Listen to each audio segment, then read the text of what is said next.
How is VATSIM going to be useful to Microsoft Flight Simulator? Let's find out.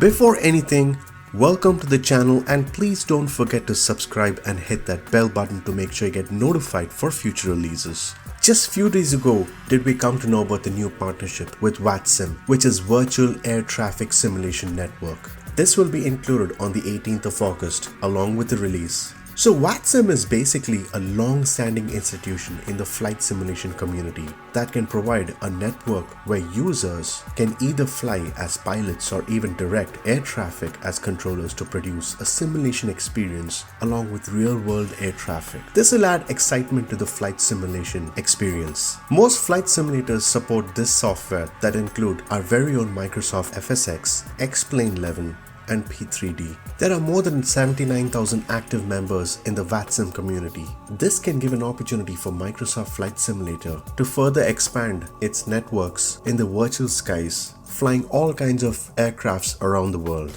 As a VATSIM member, a user can get an opportunity to enhance flying skills as well as flight simulation experience in a shared virtual airspace. You get an option to even become a virtual air traffic controller that can definitely add more excitement within your own group. The best part of VATSIM is that this can help out for a lot of folks who are new to this flight simming experience. With VATSIM in business, this simulation is going to be a smashing success. Microsoft has taken this effort by making sure that this can be more interesting and also take the feedback from the community in giving what they really want. Just imagine a world where you can connect to real people as an air traffic controller and flying with other virtual pilots all over the world. This definitely sounds like more fun. Within the ever-expanding space of aviation gaming, that's been even a sub-ecosystem devoted to air traffic control simulation with many companies like VATSIM, EVAO, as well as Pilot Edge. This can be a very good addition towards controlling the world's virtual airlines as well as flight routes. Flight simulation is first of all huge. It's basically like its own space with thousands and thousands of people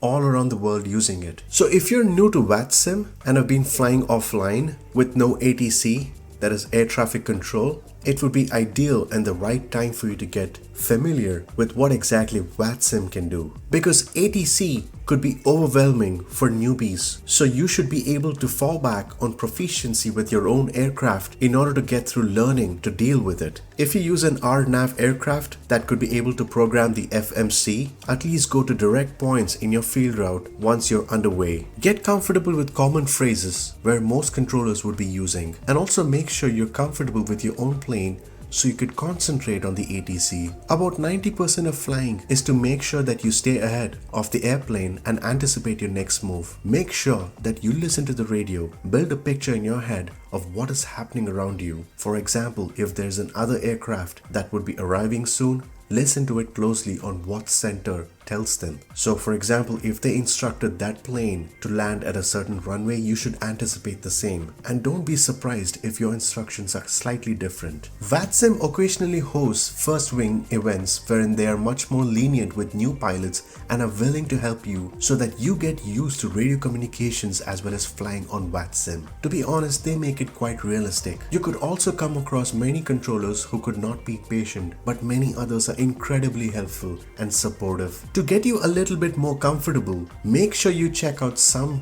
videos on people who fly using VATSIM so that you can get more familiar with it. And when you're ready to check it out, make sure you hook yourself into a network at an airport that is active. There are a lot of rules to follow when you fly. For example, you need to make sure you're at a ramp and not on a runway. When you park, You need to tune into frequencies and listen to it for a bit. There are many virtual airlines as well as simulator schools that can teach a lot of this necessary information so that you can have a successful flight and also build a network as a pilot. Once Microsoft Flight Simulator 2020 is released on the 18th of August, you can get a chance to check this out. We need to understand that there's a balance between the goal of realistic operations as well as helping people cope up with that with less training and experience than reality requires to do those things. So make sure that you have a good internet connection, because flying online is really a different experience.